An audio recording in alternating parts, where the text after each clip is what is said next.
lipstick အသက်တွေမဆန်းဖြစ်တာလဲကြာပြီဆိုတော့ဆနေကတော့ဒီနေ့ဆန်းဖြစ်တဲ့ lipstick တစ်ခုအကြောင်းပေါ့နော်အဲ့ဒါလေးကိုပြောပြပါမယ်အခုဒီမှာဆိုတော့ထားရပေါ့နော်အဲ့ဒါဘာလဲဆိုရင် DMA က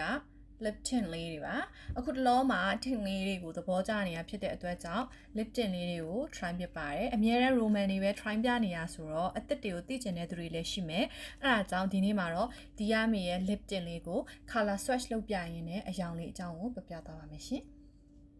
ကဲအဲ့တော့သူ့ရဲ့ packaging ကတော့ဒီလိုလေးလာတယ်သူက DMA ရဲ့ packaging ကတော့ဒီလိုပါစနေက DMA တွေက eyebrow pencil ကိုသုံးဖို့တယ်အခုလက်ရှိလည်းသုံးနေတော့မယ်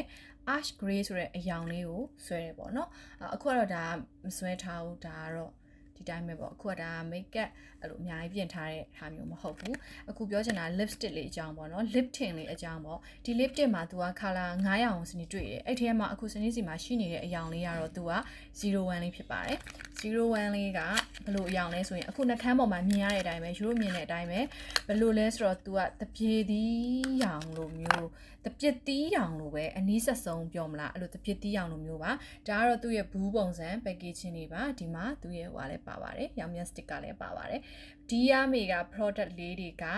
ဈေးလေးလည်းမဆိုးဒါလေးဆိုရင်2000ကျော်ပဲပေါ့နော်သူ့မှာ blotting လည်းရှိရယ်စနေက blotting ကိုကတော့လက်တလုံးမှာဒီ glossy ဖြစ်နေရလေးတို့သဘောကျနေရောဒါလေးကိုစမ်းပစ်တယ် blotting ကိုစမ်းပစ်တဲ့အခါဝယ်ပစ်တဲ့အခါကျရင်လည်းပြောပြမယ်ပေါ့နော်အခုဒီမှာသူ့ရဲ့ဘူးပုံစံလေးကဒီလိုမျိုးပဲ X အောင်လေးကိုထည့်သွားမယ်ဆိုရင်တော့အဆင်ပြေတဲ့ size တစ်ခုပေါ့နော်ဒါက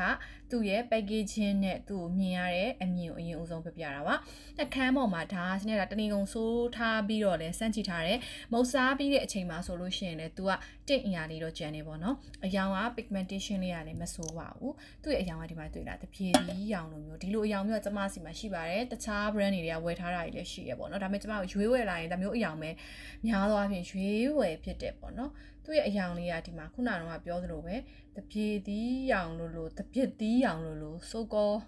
အဲ့လိုအယောင်ပေါ့နော်အဲ့လိုအယောင်မျိုးလေးပါကိုယ့်ရဲ့အောက်ခံနှခမ်းသားပေါ်မူတည်ပြီးတော့အယောင်ထွက်ကတော့အဲ့ချိန်မှာနောက်ဆုံးအယောင်ထွက်ကတော့ပြောင်းလဲနိုင်တယ်အဲ့တခုတော့ရှိရဒါကသူ့ရဲ့အသားပေါ်မှာတင်လိုက်တဲ့အယောင်နှခမ်းပေါ်မှာစနေဆိုရင်ဒီလိုမျိုးပေါ့နော်ဒီလိုအယောင်လေးပါတစ်ထပ်သေးဆိုရင်လည်းရတယ်စနေကတော့နှစ်ထပ်သုံးထပ်လောက်လဲစိုးကျင်တဲ့အခါစိုးတယ်ပေါ့နော်ဒါကတော့ဟိုလိုမျိုးဘာမှဒီဟာတွေမျက်လုံးတွေပါတယ်မချဲထားဘူးဆိုတော့ဒီနှခမ်းဒီ lip tint လေးကိုပဲနည်းနည်းလေး